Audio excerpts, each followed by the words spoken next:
Hi, Assalamualaikum warahmatullahi wabarakatuh.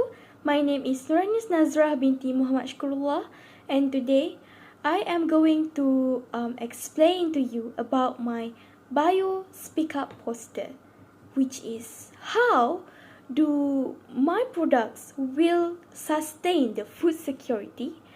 Okay, so let me introduce myself first. I am Nuranis Nazrah binti Muhammad Shkurullah, and I am from lecture group 18. My matrix number is AS14818. So, let's start. Okay, first of all, we should know that many people are suffering from the global food insecurity. So, where does this problem come from? So, before I explain to you about my product, which is the climate resilience crop, I will explain to you where does these problems come from. So, it starts with the global warming. So, global warming not only causing droughts, but it can cause many problems as well, such as heat waves and heavy rainfalls. Those climate changes can affect the crops worstly. So, from the data that I collected, rising food commodity prices in 2021 were a major factor in pushing approximately additional people in low-price countries towards food insecurities. Global food system is responsible for about a third of greenhouse gas emissions. This is worse because basically it is the second only to the energy sector. It's the number one source of methane and biodiversity loss. And that's why it is important for us to develop these kind of products. You may be wondering, from all of this, who's affected? Who is really affected from the production losses, the ineffective of the agriculture sector? So basically, 80% of the global population most at risk from crop failures and hunger from climate change are in sub-Saharan Africa, South Asia, and Southeast Asia, where farming families are disproportionately poor and vulnerable. All of these people are poor and they really need food. And from our uncertainty of our climate change can cause them to have less production of food and ended up in being hunger. So let me just give you a simple example for this kind of problems. So farmers have difficulties in growing wheat. As we all know, for your information, wheat is less tolerant toward heat. So when the weather is not certain, when the weather is hot, the heat is really high for the food crops, for the wheat crops. It can cause wheat production losses. Growth of wheat will also decrease. So that is such as a simple example if we use an ordinary crops rather than our product, which is the climate resilience crop. So first thing first, what is the role of biotechnology in developing this kind of climate resilience crop? Biotechnology offers innovative solutions for developing the climate resilient crops varieties through genetic modification and molecular breeding techniques. We all know that in biotechnology that there are so many techniques that can help for us to develop something ordinary to another innovative products. So to develop this kind of product, we will use the genetic modification and molecular breeding. So genetic engineering also enables the introduction of traits such as drought tolerance, heat tolerance, and disease resistance into crop genomes. It can enhance their resilience to the environmental stresses such as the heat waves, heavy rainfalls, and drought seasons. So, there are 3 characteristics in my poster here that were engineered for this climate change resilience crop. These kind of characteristics that were engineered are really important for the efficiency of the productions of the crops itself. The first one is drought tolerance. How do it can involve in drought tolerance is from genes encoding. So the genes were encoded for efficient water use and osmotic adjustment. It can help the crops to maintain growth and yield during water scarcity.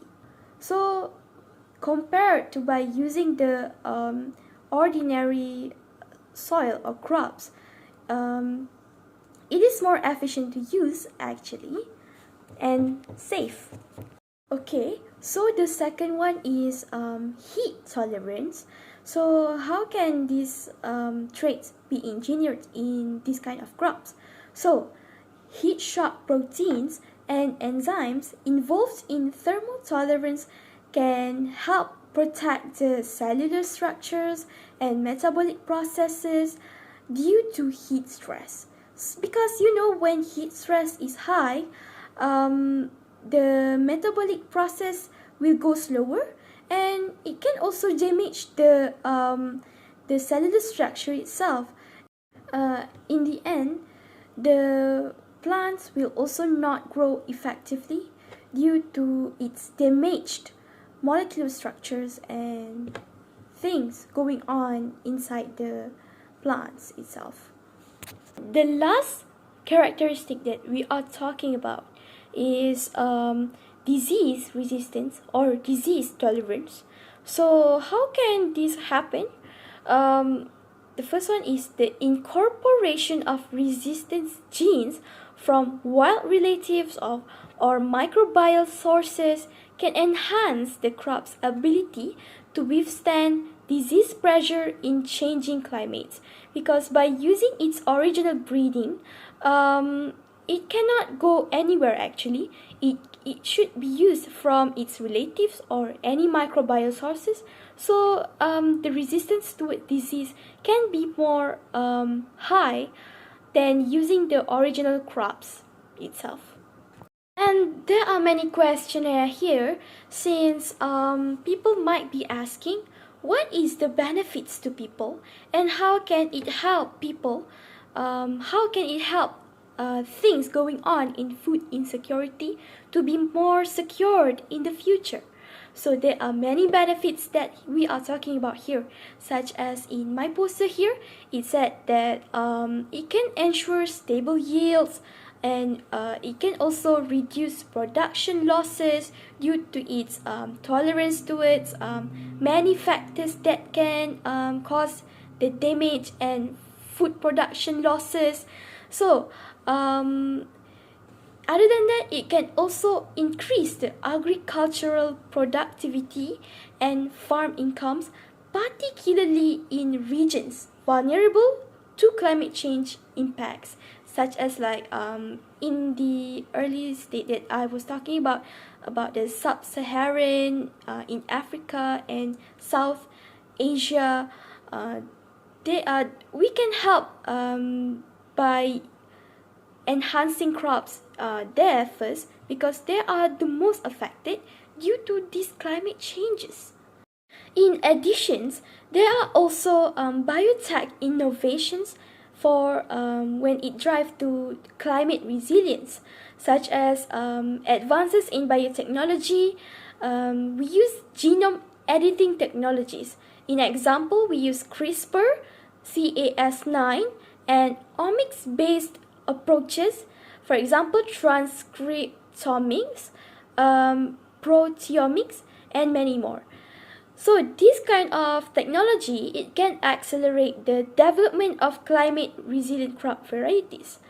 Other than that, We can also use the collaborative research efforts between biotech companies, academic institutions, and public research organizations that will drive this innovation and knowledge sharing in crop breeding for climate resilience. All of these people working together can cause more innovations for future technologies, and in the end we can help many more people by using science beneficially. But to develop this kind of product is not easy actually. We should go many processes and many challenges that we should ready to face. What is the challenges for this kind of products to develop? Despite the potential benefits, challenges such as regulatory frameworks, public acceptance, and intellectual property rights pose barriers to the adoption of biotech enhanced climate resilient crops. So this is one of the challenges. But we can also face these challenges by continuing the investment in research, the capacity building, and policy support is very essential to overcome challenges and realize the full potential of biotechnology in enhancing the food security in a changing climate. So I think I already explained to you about climate resilience crop products that is really important for food security. All in all, the development and adoption of climate resilient crop varieties through biotechnology are critical strategies for ensuring global food security in the face of climate change. By using the collaboration among stakeholders across sectors is very essential to leverage biotech innovations and promote the sustainable agricultural practices for resilient food system. So I think that's all from me. I hope this kind of technology that I am introducing to all of you can be a reality in the future, which when more farmers practicing using this kind of technology when it comes to their crops, because when we use this kind of technology, it cannot only help the farmer, but it can help many people that demands food, because as a human, food is really important for our life, and when the food is gone, when the insecurity of the food production is high, it will cause many problems to humans, including poverty. So I hope it will be a reality in the future, and that's all from me. Thank you.